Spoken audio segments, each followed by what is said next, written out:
Hello, everybody. Welcome to Enter the Rift Podcast, Season 1, Episode 5. I'm your host, Kenny, and joining me is my brother and co-host, Garrett. And today on this episode, we are going to be discussing stories of shadow people. So, if any of y'all listened to our episode last week, we went into a primer about what shadow people are and like what their general description is, where the term came from, and then we went into different theories about what they could be, and everything ranging from Benadryl overdoses to methamphetamine, actual demons, and methamphetamine. Yes, a lot of that. Today, on this episode, we're going to be just talking about actual eyewitness accounts. So this first one comes from phantomsandmonster.com from Lon Strickler. Hello, Lon. Back before I got married, which was about 7 or 8 years ago, my dog and I lived by ourselves in a one-bedroom apartment on the second floor of an apartment complex. I stayed up late most nights as I was attending college at that time and had lots of homework to do every night. I did almost everything on my desktop computer that sat right beside the inside of my bedroom door. The apartment was extremely tiny, and when I looked out the door, I was basically facing another door, the one that led into my linen closet. There was just enough walking space between there for me to move around to go to the bathroom. Well, this one evening, it was between 2:30 and 3 a.m., and I was sitting in my usual position typing up an essay paper. For some reason, my dog Jace was not in there with me that night, and he was always stayed with me. I figured he was just tired due to the late hour and had went to sleep in the dark living room. I suddenly began to feel very uneasy and got a cold chill. I never felt this way before, and for whatever reason, I glanced up from my typing over to outside my bedroom door. The bedroom light fell from behind me, and what I saw made me stop and stare in terror. On the linen door closet was the figure of a very huge man, totally dark, as if it was just his shadow. He was just standing there, completely still. What was most unnerving of all was that I had noticed he had no head. It was like it had been chopped off or something. His body was totally up to the top of his neck, yet I was completely sure he was staring right at me, even without a head to be looking at me with. I was so terrified, I could not even call out for Jace, and the dog failed to come to me either. I stood up slowly and moved backward in my room as if I was trying to get away from it. But by this time, it was slowly beginning to fade from my view of the door. I was able to find my voice, and both fright and anger came out of me. I told her to get out and never come back. I kept saying it over and over, and finally Jace came running to my side. That was when I finally burst into sobbing hysterics and wrapped my arms around my dog and cuddled him for the rest of the night. I have no explanation for it, and I have never had any other experience with a shadow person, for which I am grateful. I do have lasting effects from it, however. Now I experience panic attacks and firmly believe I had my first one that very night when I broke down after the shadow person disappeared. I never had them before, but I firmly believe that thing brought them on me. Thank you for letting me tell my story. KR. Spooky. Yeah, I mean, that one, could you imagine you're just working on some homework at night and you just get this vibe that something's wrong, and you look over and you see this pitch black headless being standing there. I will say one thing that I found odd about the story, and you're not going to guess what it is. Who the hell names a dog Jace? I mean, I don't know. I get naming like your boy that, like a kid, but like, who the hell named a dog that? I don't know. Maybe they just like the J names. Odd. Do you have any thoughts about how the thing had no head? Maybe somebody hit it with one of those big Acme like Looney Tunes mallets, and he kind of like plunk, went like his like head down into his neck. Nice. Other than that, nah, not really.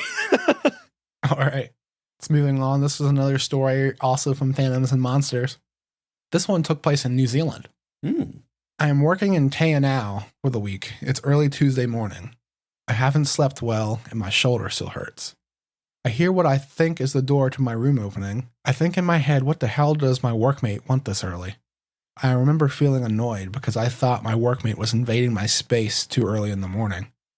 I also think it's strange it's so dark. If he wanted my attention, surely he would turn the lights on or knock first. I turn my eyes to the door, but this is all I'm able to do. I can't move, speak, or respond in any way. It's like there's a heavy weight over my entire body. At this point, my heart is beating a little faster than normal. I can see a figure open the slider slightly, enter the room, and move from the doorway to beside my bed in the darkness. I can only describe it as a pure black figure with a big head, and it was pretty tall as well, with no facial features at all. It stands there looking at me for a second before uttering a low noise. But not yelling, just a low vocal noise. At this point, I have a terrible feeling of doom and defenselessness, like something bad will happen that I can't stop. I began struggling against this force holding me down, although paralyzed. It takes incredible effort. I try to yell, "Fuck off," all I could think of to say at the moment. I try to jump out of bed, but I cannot. It disappears after a few moments, and I get up and look at my phone. It's 5:45 a.m., 15 minutes before my alarm is set to go off. After it's gone, I don't feel like I woke up. I feel like I was awake the whole time. But I definitely felt the weight lift from me, and it was all over. Well, that sounds like classic sleep paralysis. Yeah, but I've never heard of any other story where the shadow person goes, or makes any kind of noise. True. Have you heard of any cases where they were being noisy? For sleep paralysis? Yeah. Oh, okay. For, especially moaning for some reason, like not really words. I'm pretty sure I have heard stories with them speaking before, but most of the time it's just like strange noises, kind of unintelligible gibbering or moans. Okay. That's the only time I ever heard about the auditory hallucinations with sleep paralysis, though. Now, as far as shadow people, I don't know. Never heard about them talking before, except for the Hat Man. I have heard stories about it talking before. Same. I have heard some stories of the Hat Man saying some pretty heinous things. Yes. Okay, so can you imagine you're paralyzed and you wake up and you see a shadow person and you're just staring at it and it just goes... Yeah, it just screeches at you like a little autismo. Also, yeah. Didn't he say it started off as he heard a knock at the door or the door was opening or something? Yeah. Well, all I gotta say about that is...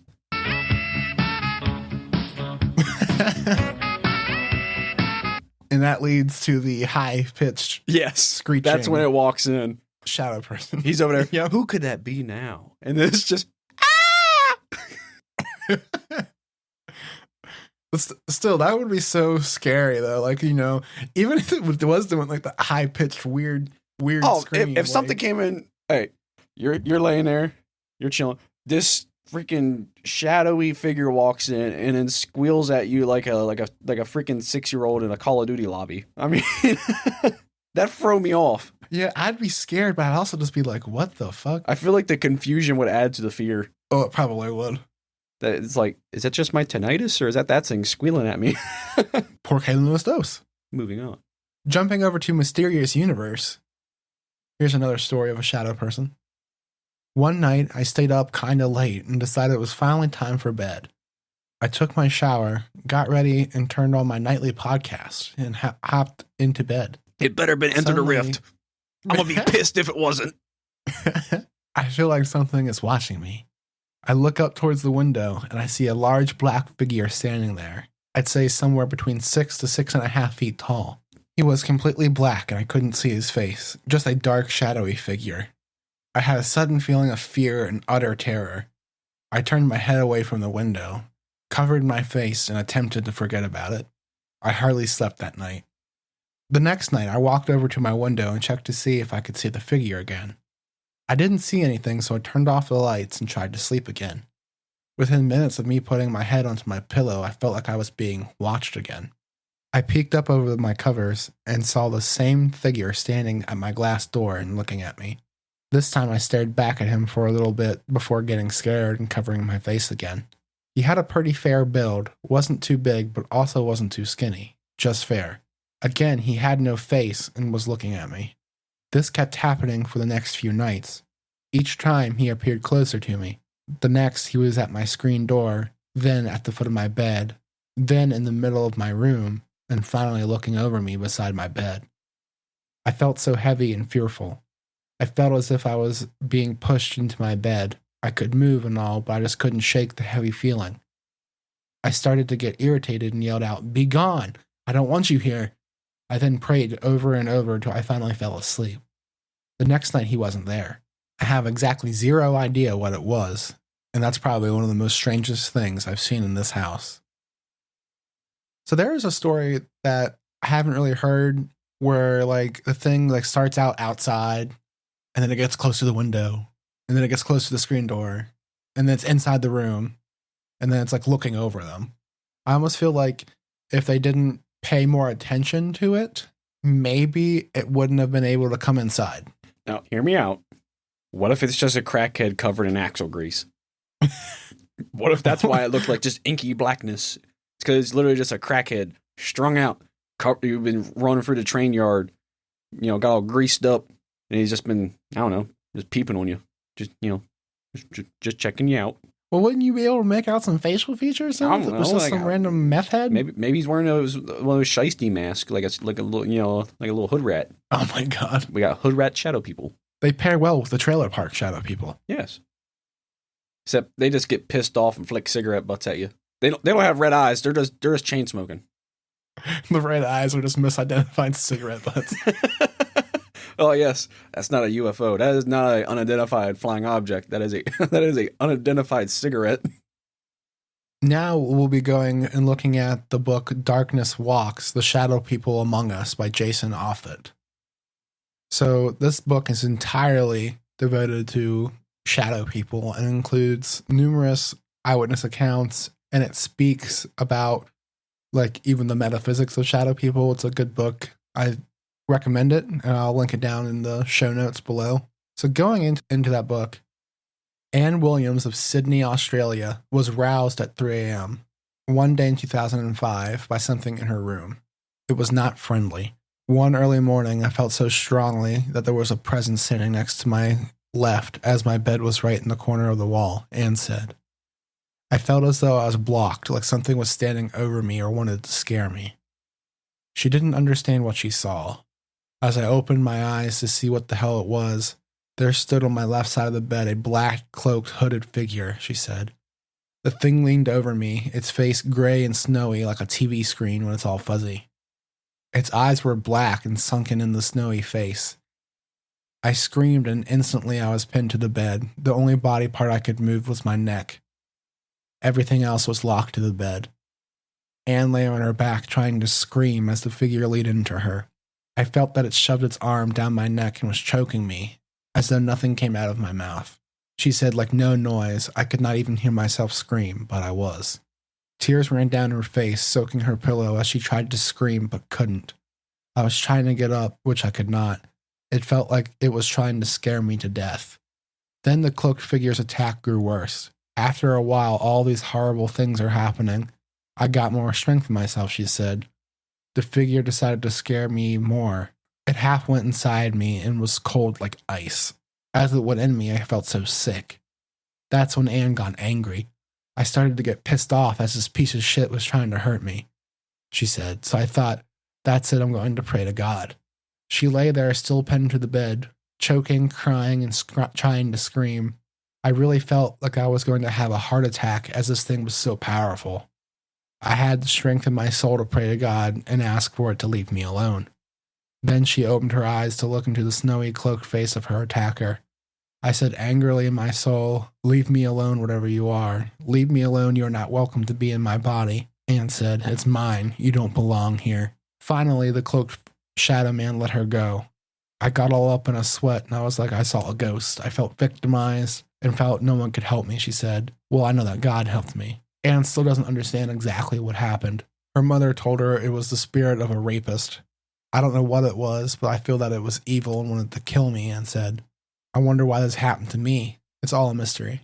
The shadow being returned the next day, but Anne said prayer and drove the black cloaked thing from her. I flew out of bed and prayed to God to take it away, she said. I opened my eyes and it was gone. Thank God for his help. But the thing wasn't gone forever. A year later, Anne was living in another house when the shadow person came back.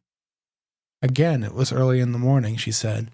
I was sleeping on my right side, and in my ear someone whispered in a male voice, "I'm here." I was so tired, I just said and mumbled, "Go away, I want to sleep." I felt the chill when it was next to me, and I felt sick when it spoke to me. Anne doesn't know if her attacker was a demon or a ghost, but she hasn't been visited again. So in this story, I think this is the first one where I heard you could see more of its face a little bit that looked like white TV static, and the eyes were just black. So I thought that one was pretty interesting. It sounds more like an incubus than a shadow person encounter. Yeah, honestly. It sounds like something more of just trying to force itself on someone. Yeah. That, as soon as she started praying, it went away. Yeah. Which I'm of the opinion all this is demonic. Like the mom said about it's the spirit of a rapist. Well, no. Once people die, they are dead. They are in the ground. But yeah, no, this is definitely just demonic, like incubus kind of deal. Yeah, I would say that this is just mostly a demonic encounter more than anything, especially, you pray and it just immediately leaves. Like, most shadow people encounters that you hear of when they begin to pray or invoke the name of Christ, that's when they leave, which oddly enough, and this kind of ties into the different subject entirely, but with alien abduction stories, which are also kind of linked to like a sleep paralysis type event. Many people who have invoked the name of Christ have said that like that's when the encounter stopped. Yeah, I've heard stories about that. I've also heard anytime someone tries to invoke a higher power they believe in, it doesn't necessarily have to be Christ. I've heard stories where they prayed to Buddha and even the being stopped and went away. So I don't know what they are, but definitely not good. Well, there's another thing that we earlier just talked about how you haven't heard of any of them talking before. Oh, true. Yeah, that is very true. Like, I guess some of them do speak occasionally, which that's really interesting. So they say some real creepy shit. Well, I mean, it's what do you expect them to come in and say like reading free real estate. Did you say real estate? Yeah, free real estate. It's free real estate. Yeah, he's either going to whisper in your ear and just be like, "You forgot the refrigerator doors open." Like, they probably see your body as free real estate. That's the problem. Yeah. It's like, dang, haven't had one of them in a while. Ooh, this one looks like it likes chalupas. Yeah. So it's like, oh, this one's a glutton. Yeah, it's like, man, I haven't had a body since Jesus threw me into them pigs like 2,000 years ago. Oh my God. Okay, moving on to another story. When Kathy Moreno of O'Fallon, Illinois, fell asleep early one Friday night in December of 2007. She didn't expect to wake up and find a monster. I woke up a little after 3 a.m., and I couldn't go back to sleep, so I watched some TV. And then, holy shit, P. Diddy jumped out of the closet. With a bottle of baby oil. He goes, "Where are you going? Don't you run away." I don't know how he talks. I never listened to P. Diddy, but I imagine he talks like a 70s sleazy pimp. Anyways, continue. Out of nowhere, I suddenly got a headache and felt sick to my stomach. Needless to say, I ended up getting sick. At that point, I didn't want the TV on. I just wanted to lay back down. But as Kathy was dozing around 5 a.m., she heard a low-frequency sound in her left ear, followed by a whisper. It sounded like cowbell. And then she realized George Lopez was on Nick at Night.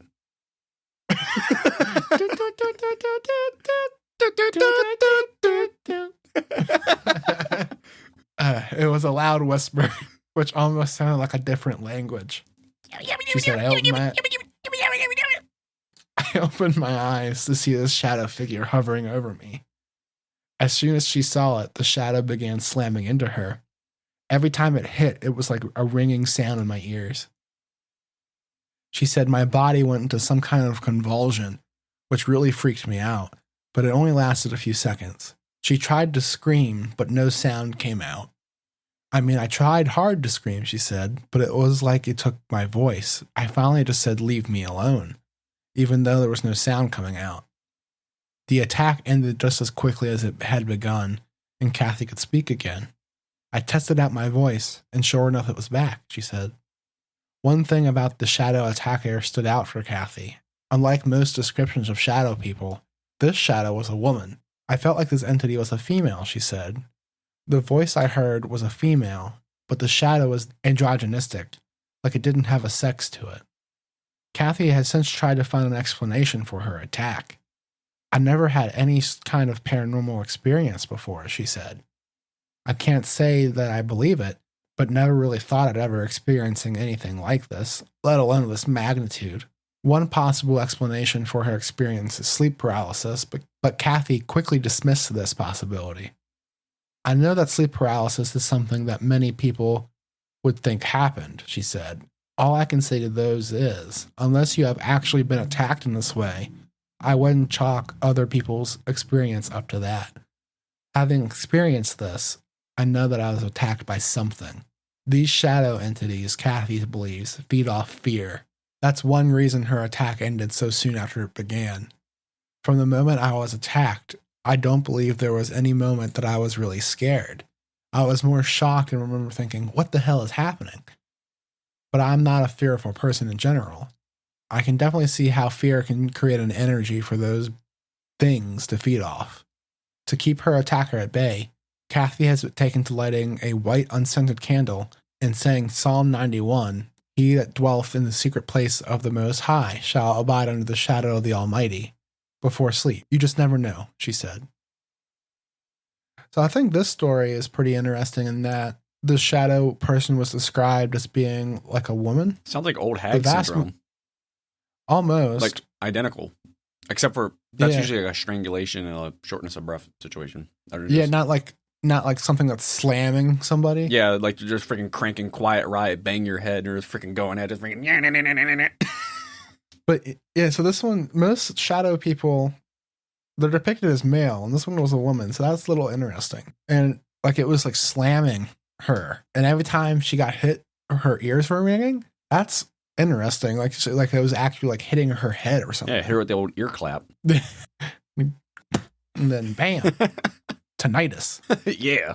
So some of these stories, it's kind of weird. Some of them, the shadow person is merely just like looking at them or going, ah. Last couple, these people they're getting choked, they're getting slammed in the bed. Getting they're domed in the head. Yeah, they're not having a good time. Well, I mean, has anybody had a good time with a freaking shadowy being just entering your room at night? No, probably not. Yeah, no, probably not. I will say the white candle thing. I get reading, the Psalms and all that.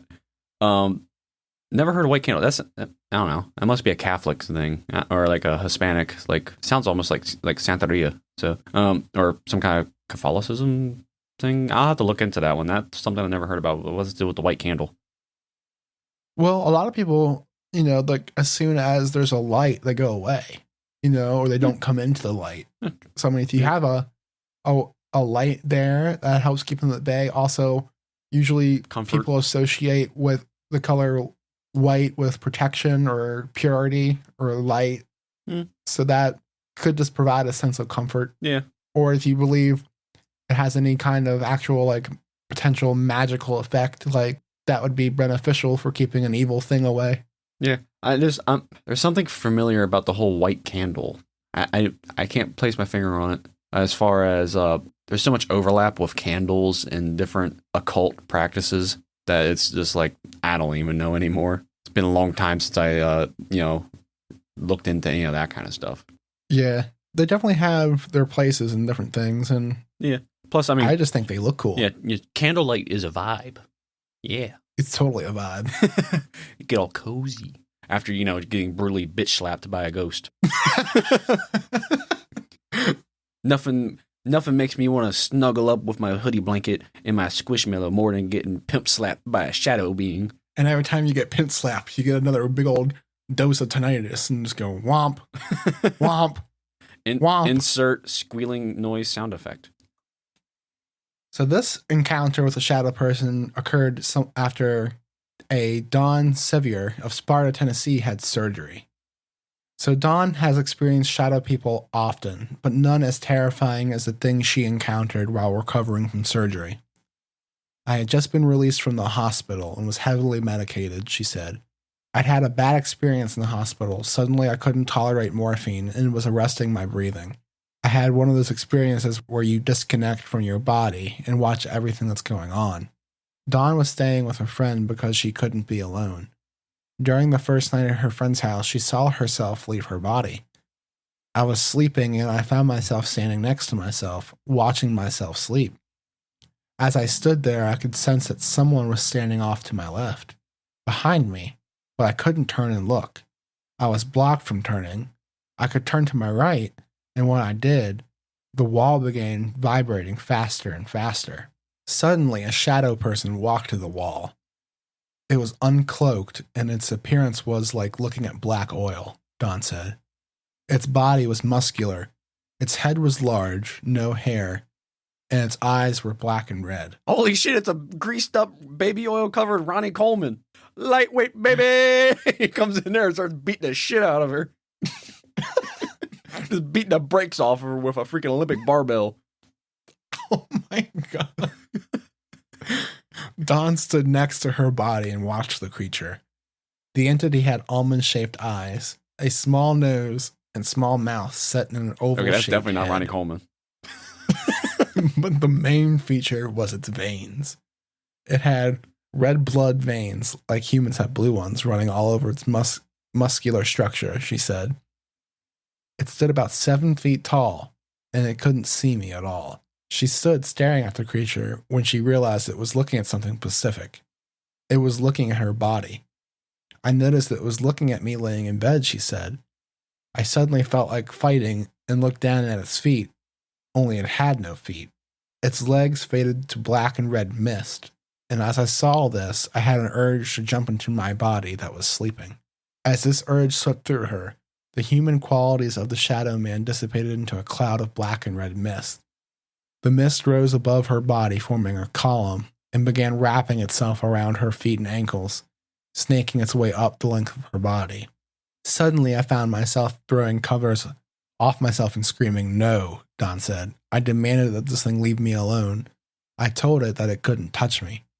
As Dawn sat in bed, now awake, draped in an icy cold, sheets and nightgown soaked with sweat, she was not afraid. She was curious and angry, but not afraid.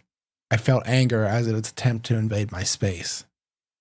So this is like, I feel like it saw like her body was empty if she was having an out-of-body experience, and it was just thinking like being an opportunistic predator, like, oh, now's my chance to get in this meat suit and be in the world again.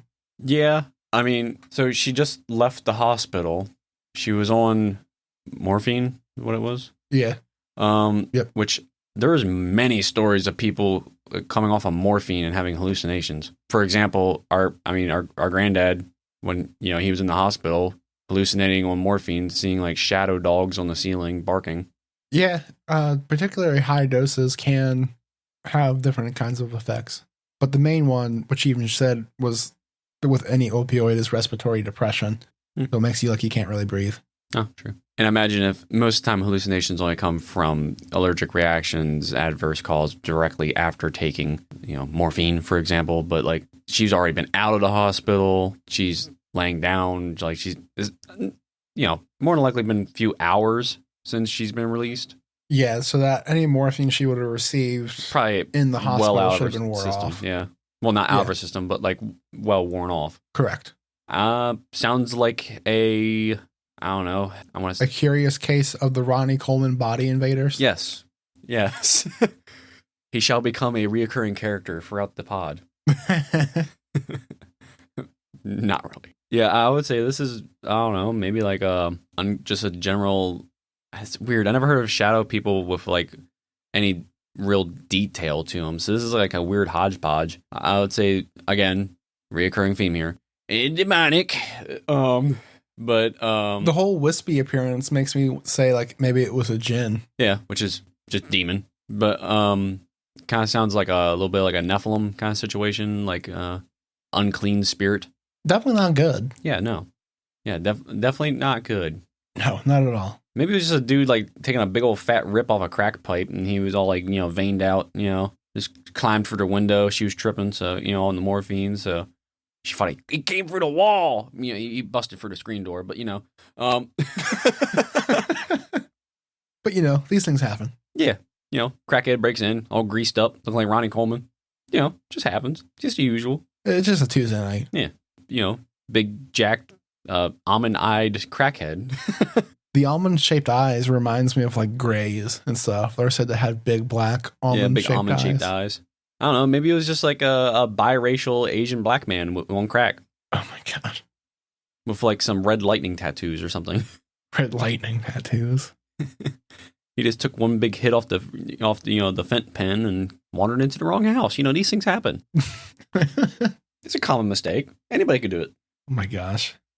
Going into another story. This one will be more of about the Hat Man. And the Hat Man is a pretty famous shadow person. Pretty much the quintessential idea of what people talk about, the shadow people. Yeah, when someone says shadow person, this is the image that a lot of people first think of. Yeah, this is like what immediately comes into mind, like with most people, because like this is what like many creepypastas. If you ever listen to any like YouTube spooky stories and that kind of stuff, you'll see like a reoccurring just tons of Hat Man stories. Yep.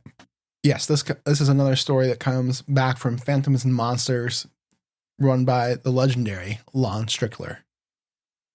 I saw him, the Hat Man. Once when I was around 5 years old in 1970, I was spending the night at my grandparents'. This is the first time my story is going public. I'm 53 years old. I was asleep with my grandma in her room. My grandpa was in the next room. All of a sudden, I see a tall man wearing a cowboy hat like on one of the westerns. It was really dark in the room, but the person was darker than the night. It was a tall figure. Remember, I was around 5. It stood next to the bed where my grandma was at. I thought it was my grandpa. These are my exact words I spoke that night. Grandpa, I see you. I see your hat. My grandpa wore a cowboy hat, and he was a tall man, but this man said nothing. He just stood there. Then my grandma said, "Who are you talking to?" And I said, "Grandpa, he's right there, by you." And she said, "There's no one there." And I said, "Yes, there is. It's Papa." So she reached under the bed and grabbed her flashlight and turned it on, and it was not there anymore. She couldn't see it. As soon as she turned off the flashlight, there it was. Now I'm scared, and I grabbed the flashlight and pointed at the man. It was gone. My grandma took the flashlight away from me and said, "Go to sleep." And there he was again. She could not see it. It then slowly, and I mean very slowly, started moving. Not walking, but moving without taking a step, going around the bed to my side, which was where my head was, not my feet. The foot of the bed was against the wall. At least 10 or 20 minutes have passed, but I couldn't tell, but that's what I figured. And I put my head under the covers. I was saying, "Grandma, turn on the light. It's coming around to my side." All I could do was put my head under the blanket. I don't know how long I stayed awake that night, but I did fall asleep. And when I woke up, it was almost daylight, still dark, but light enough to see the wallpaper on the wall. I turned to look at my grandma. She's not in bed. She's cooking breakfast for my grandpa and making his lunch. I was alone and terrified. The door to the kitchen was closed. And then you wouldn't believe what happened. I saw him, and one with a hoodie on. So, as far as Hat Man's story goes, I think that one was a lot more on the mild side. It was just kind of just like hovering around and staring. Yeah, just kind of playing peekaboo with the kid. Yeah. I mean, I'm sure if the Hat Man is something that feeds off fear, it probably didn't have to do much more than that to get a meal off that kid. Nah. Yeah, not at all. If you're just like, you feed off fear, well, of course you're going to go for kids. This is like some, Monsters Inc. shit. Yeah, they're just easy targets. Gotta get that adrenochrome. But yeah, I mean, it was pretty spooky. Nice classic, shadow people Hat Man story. That's pretty much like the quintessential Hat Man shadow people story. It just kind of appears at your bed, stares at you, gives you the old, that lead paint stare, and kind of freaks you out a little bit. Doesn't really walk, just kind of floats like he's on a hoverboard. Yes, I feel like most of the stories are like that, where they're just kind of like Most of them take place in people's bedrooms or Most of them don't have at legs. night. They just, yeah, most of the time they don't have legs or they don't really have just any kind of discernible feature. They just kind of hover around, stare. Sometimes will have glowing eyes, and then occasionally they give the beat down on somebody's ass. Yeah, every once in a while, they just run a fade on your ass. I don't know. This felt like it. Yeah, so They decided to go full crash out. so I think a very interesting phenomena, something that we could definitely return to in the future to speak more about different stories or any new experiences. If anyone's listening to this and they do have a shadow person experience, we would love to hear about it. You could email us at entertheriftpod@gmail.com. And so that would be a very cool thing. We would love to hear any eyewitness stories. Yeah, I'd be really interested in hearing people's stories if they could message us or send an email. Yeah, that would be really cool. Yeah. So what are your thoughts on these encounters with shadow people? A lot of them were very unusual, especially with the old TV static dude giving the old smackdown on the chick. Yeah. Also, the headless one that's one I haven't really heard much of, is headless. Yeah, those two definitely stood out.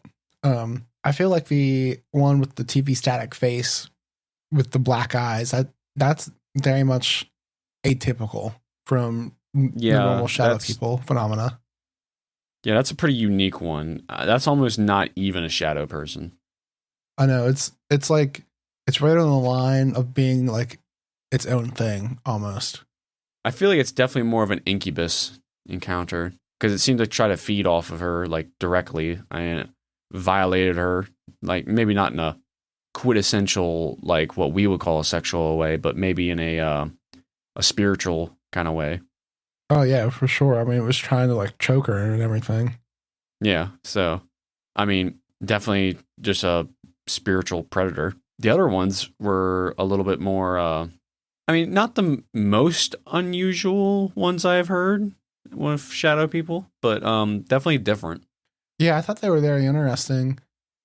Okay, everybody, thank you for listening to this episode of Into the Rift podcast. These spooky shadow people were definitely interesting to listen to and see. The shadow people phenomenon is very varied, as noted here. Yeah, and there's so many stories. We will definitely be revisiting this, especially when we get some like listener submissions. Yeah, very much. We may be revisiting this down the road. And if you have any other stories of either supernatural or cryptid or any other strange and unusual stories, feel free to send them in. We may be doing if we get enough, a listener submission episode. Yeah, so if you want your story read out on the show, please give us the details and we'll put it on. Thank you for listening to tonight's episode. If you liked it, please leave us a review, rate us, share it with your friends. Have a good night. Peace.